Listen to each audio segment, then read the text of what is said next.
माता की साथियों, आप सब कैसे हैं? माँ की कृपा से आप सभी कुशलमय हैं। साथियों, आज बहुत ही रोचक जानकारी लेकर आपके सामने उपस्थित हुए हैं। आज एक विशेष जानकारी आपको देने वाले हैं कि काल सर्प दोष की उत्पत्ति कैसे होती है। क्योंकि हर व्यक्ति जब किसी ज्योतिषी के पास जाता है और वह उसकी कुंडली देखकर यह बताता है कि आपकी कुंडली के अंदर काल सर्प दोष है, तो आप यह सुनकर उदास हो जाते हैं, हताश हो जाते हैं और मन में भय हो जाता है कि आप पर काल सर्प दोष है। आज उसी जानकारी को लेकर उपस्थित हुए हैं कि काल सर्प दोष की उत्पत्ति कैसे होती है। किसी भी जन्मांग में राहु केतु के मध्य जब समस्त ग्रह आ जाते हैं तब इस योग का निर्माण होता है। राहु केतु के मध्य एकाध ग्रह आने से यह योग भंग नहीं होता। समस्त ग्रह जब राहु केतु की एक ही बाजू में हो तब यह योग बनता है। समस्त ग्रह राहु केतु की बाजू में हो, एकाध ग्रह अलग हो तो काल सर्प योग नहीं बनता। राहु के अंशों से अलग ग्रह अधिक अंशों से जगत पर एवं व्यक्तिगत जीवन पर भी होता है। इस योग का वास्तविक मूल्यांकन आवश्यक है। जिस जातक की जन्म कुंडली में काल सर्प योग होता है, ऐसे व्यक्ति समय या भाग्य के हाथ का खिलौना होते हैं। कर्म से भी बढ़कर भाग्य ही इनके जीवन में यादगार प्रसंग लाता है। आप कर्म करें पर उसका फल राहु केतु के द्वारा ही प्राप्त होता है। पूर्व संचित कर्मों के भोगों की लगाम राहु केतु के हाथ में होती है। राहु केतु की महादशा, अंतरदशा एवं गोचर भ्रमण उस दृष्टि से महत्वपूर्ण होता है।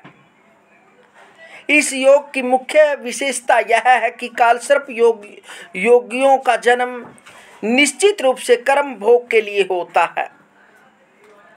किसी विशेष उद्देश्य की पूर्ति के लिए अवतरित आत्मा की संतान भी काल सर्प योग का ही कारण होती है।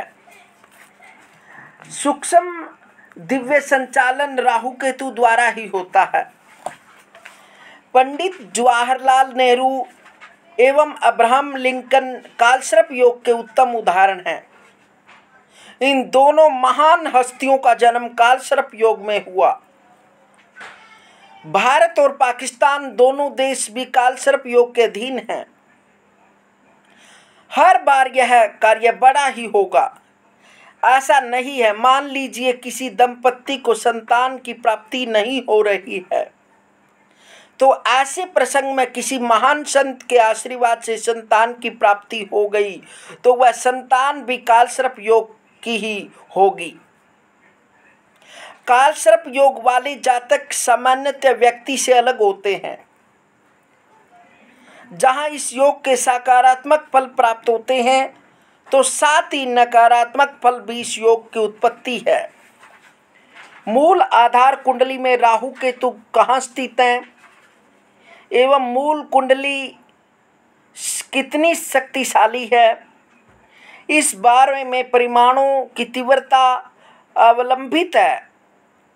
चतुर्थ, अष्टम या व्यय स्थान में राहु स्थित हो और कुंडली में काल सर्प योग हो तो वह अधिक नकारात्मक होगा। इस योग में अधिक से अधिक फल की प्राप्ति राहु की महादशा या अंतरदशा या किसी अन्य ग्रह की महादशा में राहु की अंतरदशा या किसी अन्य ग्रह की महादशा में राहु की अंतरदशा चल रही होगी तब होगी। इसके अलावा राहु अशुभ गोचर भ्रमण काल में ही नकारात्मक फल प्राप्त होते हैं। जब कालसर्प योग सकारात्मक हो तो मूल राहु से गोचर के राहु का भ्रमण होगा। तब राहु के 18 वर्षीय दशा में श्रेष्ठ फल की प्राप्ति होगी। प्रसिद्ध उद्योगपति धीरूभाई अंबानी की जन्म कुंडली इसका प्रत्यक्ष उदाहरण है। राहु की महादशा के 18 वर्षों में धीरूभाई अंबानी धरती से आसमान को छू सके। इन 2 दशकों में राहु ने उनका हर तरह से साथ दिया और राहु के सकारात्मक फलों का ही प्रमाण है। उनका नाम किसी परिचय का मोहताज नहीं रहा। जन्म कुंडली में चतुर्थ स्थान में स्थित राहु ने प्रसिद्ध शेयर दलाल हर्षद मेहता का सर्वनाश किया। राहु की महादशा में चल रहा शुक्र का समय उनके लिए श्रेष्ठ फलदायक था, किंतु सूर्य की अंतर्दशा शुरू होते ही और चतुर्थ राहु पर धनु के राहु का गोचर भ्रमण होते ही उनकी धरपकड़ हुई और उनके सभी कारनामों का पर्दाफाश हो गया। हर्षद मेहता की कुंडली में भी कालसर्प योग है। राहु का अधिकार नागलोक पर है। मनुष्य की मृत्यु के बाद भी यदि उसकी वासनाएं अपने परिवार में रहे तो मृत्यु के बाद भी वह आत्मा घर में नाग योनि के रूप में रहती है। उचित अवसर पाते ही ममत्व के कारण वह उसी परिवार में फिर जन्म लेता है। यदि इस प्रकार पूर्व जन्म हो तब भी जन्मांग में कालसर्प योग आएगा।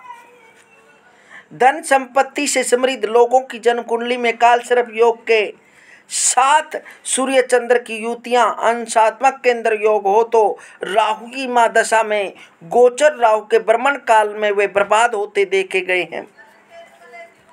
पितरों द्वारा किए गए बुरे कार्य ही उनकी बर्बादी का कारण होते हैं। गरीब एवं पिछड़ी हुई जाति के लोगों पर राहु की पकड़ अधिक मजबूत होती है, इसलिए उनके मन में कोई न कोई शक बना रहता है। ऐसे में नाग देवता की पूजा करना काफी हद तक सफलता देता है।